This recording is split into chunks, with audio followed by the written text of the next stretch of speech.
Start start చేయి. అందరికీ నమస్కారం. నా పేరు శ్రీ ఐక్య. మా నాన్న పేరు వంశీకృష్ణ. మా అమ్మగారి పేరు మౌనిక. మా టీచర్ పేరు మాధురి మ్యామ్. నేను 6వ తరగతి చదువుతున్నాను.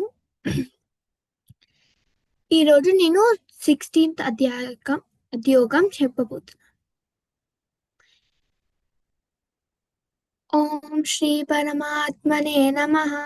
అత షోడశోऽధ్యాయः दैवासुरसम्पद्विभागयोगः श्रीभगवानुवाच अभयं सत्त्वसंशुद्धिः ज्ञानयोगव्यवस्थितिः दानं दमश्च यज्ञश्च स्वाध्यायस्तप आर्जवम् अहिंसा सत्यमक्रोधः त्यागः शान्तिरपैशुनं दया भूतेष्वलोलुप्त्वं मार्धवं ह्रीरचापलं तेजः क्षमा धृतिः शौचम् अद्रोहो नातिमानिता भवन्ति सम्पदं दैवीम् अभिजातस्य भारत दम्भो दर्पोऽभिमानश्च क्रोधः पारुष्यमेव च अज्ञानं चाभिजातस्य पार्थ सम्पदमासुरीम् दैवी सम्पद्विमोक्षाय निबन्धाय सुरीमता माशु च सम्पदं दैवीम् अभिजातोऽसि पाण्डव द्वौ भूतः सर्गौ लोकेऽस्मिन्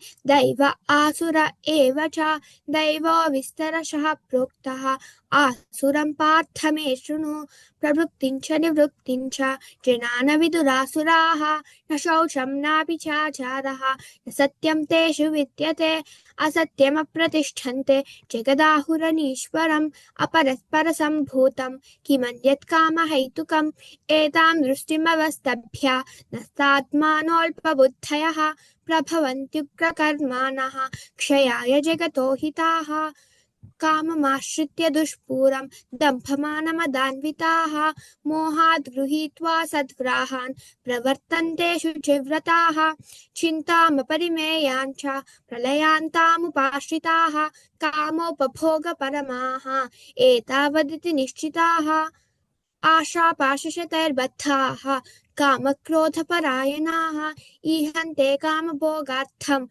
अन्यायेनार्थसञ्चयान् इदमद्य मया लब्धम् इमं प्राप्स्ये मनोरथम् इदमस्तीदमपि मे भविष्यति पुनर्धनम् असौ मया हतः शत्रुः हनिष्ये चापरानपि ईश्वरोऽहमहं भोगी सिद्धोऽहं बलवान् सुखी आढ्योऽपि जनवानस्मि कोऽन्योऽस्ति सदृशो मया यक्ष्ये दास्यामि मोदिष्ये इत्यज्ञानविमोहिताः अनेकचित्तविभ्रान्ताः मोहजालसमावृताः प्रसक्ताः कामभोगेषु पतन्ति नरकेषु च आत्मसम्भावितास्तब्धाः धनमानमदान्विताः यजन्ते नाम यज्ञैस्ते दम्भेनाविधिपूर्वकम् अहङ्कारं फलं दर्पं कामं क्रोधं च संश्रिताः मामात्मपरदेहेषु प्रद्विषन्तोऽभ्यसूयकाः